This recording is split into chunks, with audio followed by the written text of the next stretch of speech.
Fala galera, meu nome é Felipe Labrada e hoje eu vou falar aqui sobre o jogo entre São Paulo e Fluminense, a estreia dos dois times no Campeonato Brasileiro, primeira rodada, né? O empate por 0-0, que o Fluminense teve um pênalti perdido pelo Nenê, que o Volpi defendeu.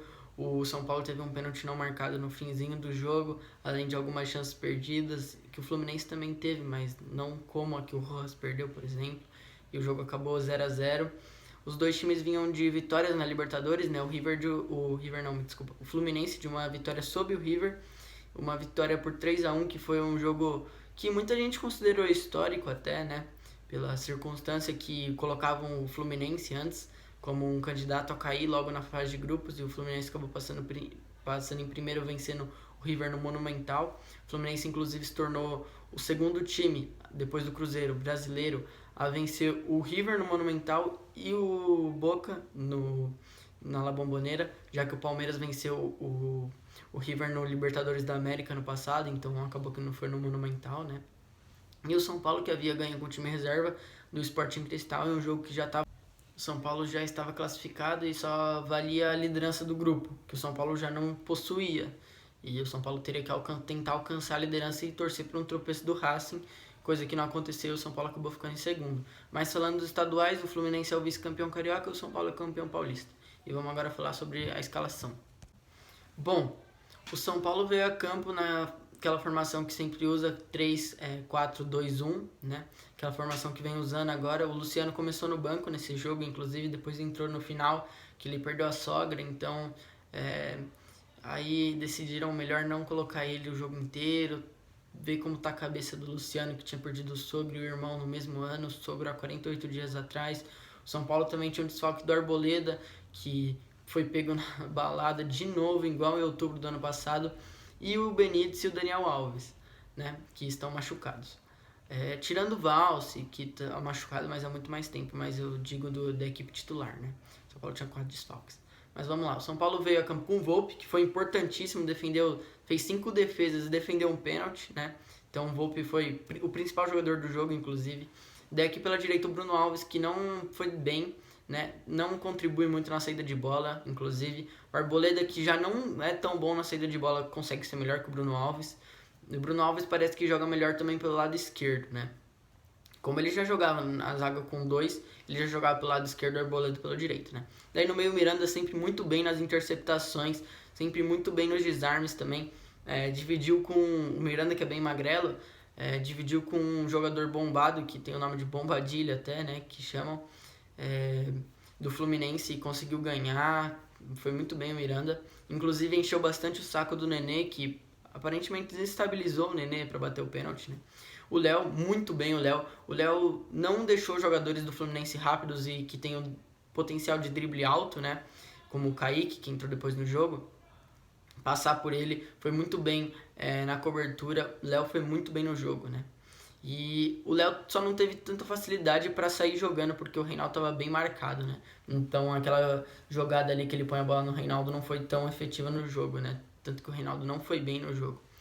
Daí nas alas, o Igor Vinícius, que foi bem. O Igor Vinícius foi bem, tanto atacando em alguns momentos, mas no segundo tempo, no primeiro tempo ele foi bem apagado, defendendo, porém fez o pênalti, né?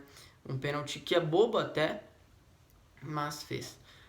Daí o Reinaldo, que não foi bem no jogo, o Reinaldo também não tinha espaço, o Caio Paulista marcou muito em cima dele, tanto que depois que o Caio Paulista sai e entra o Kaique, o Reinaldo tem mais espaço e consegue gerar uma chance, que é o pênalti que não é marcado no Rojas, né? Que ele bateria, inclusive, pelo aproveitamento dele, muito dificilmente ele perderia. Então daí seria um gol que apagaria a má atuação do Reinaldo, né? Mas acabou que não aconteceu. E o Reinaldo não foi bem no jogo, né? Daí o Lisieiro e o Luan, os dois foram apagados. O Lisieiro não teve uma grande atuação, nem o Luan, né? O Luan não teve tanta responsabilidade, inclusive, né? E o Lisieiro não foi tão bem na construção, até pelo Fluminense estar com um bloco baixo e compacto, que não deixou ele ter espaço, né? E encontrar as linhas de passe no Sara e no Igor Gomes, que foram bem apagados no jogo também, que não foram bem, que foram os dois jogadores que jogaram mais próximo ao Pablo. Eles poderiam se movimentar mais, vindo tentar buscar a bola para tentar fazer alguma coisa, mas a marcação do Fluminense está bem forte ali com a dupla de volantes. O Martinelli, que não perde uma bola, o menino é muito bom jogador e dificilmente perde as bolas, né? E eu já falei agora do Sara e do Igor Gomes, né, apagados pela marcação do Fluminense, e faltou buscar o jogo e tentar jogar pela lateral ali, tabelando com os alas, que é o que o Benítez faz quando joga no lugar do Igor Gomes, mas o Igor Gomes não faz. E quando o Luciano entra, ele entra e faz essa função que o Benítez estava fazendo, mas que ele já faz desde o ano passado, né? E dá mais liberdade pro Igor Vinícius, né? E o Igor Gomes falta fazer isso, até por isso o Igor Gomes não tem como ser titular dessa equipe, né? Por não ajudar os alas ali. E daí lá na frente o Pablo, nada bem de novo. O Pablo não consegue ganhar uma bola. Ele tem algum problema que ele não consegue ficar em pé também. Ele sempre escorrega na. Bom, e o Pablo vem tendo um desempenho bem baixo. Eu vou falar da entrada do Rojas também, né? O Rojas, depois que entra, o São Paulo tem mais espaço, até pelo Fluminense não se manter tão compacto, mas o São Paulo tem mais espaço com o Rojas caindo pelas duas pontas, mais pela direita, mas teve a oportunidade pela esquerda também.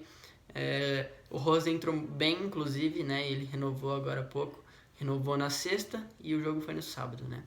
E ele renovou até o final de dezembro com possibilidade de extensão por mais 6 meses.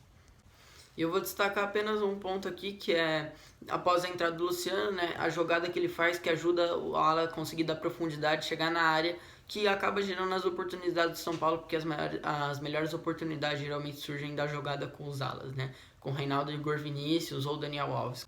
Mas então, é sobre a aproximação que ele faz justamente para tabelar, coisa que o Igor Gomes não faz, então o Igor Vinícius acabou ficando muito apagado no começo do jogo, né? E o Reinaldo também, até pela marcação que o Caio Paulista fez nele, que foi uma marcação forte, que quando ele já dominava ele já não tinha mais espaço, muitas vezes ele tinha que acabar forçando o passe e errava, mas o Sara faz isso, nesse jogo não fez, então o Reinaldo também não conseguiu chegar tanto ao fundo para cruzar, né, e não teve tanta participação assim no jogo como tem nos outros jogos.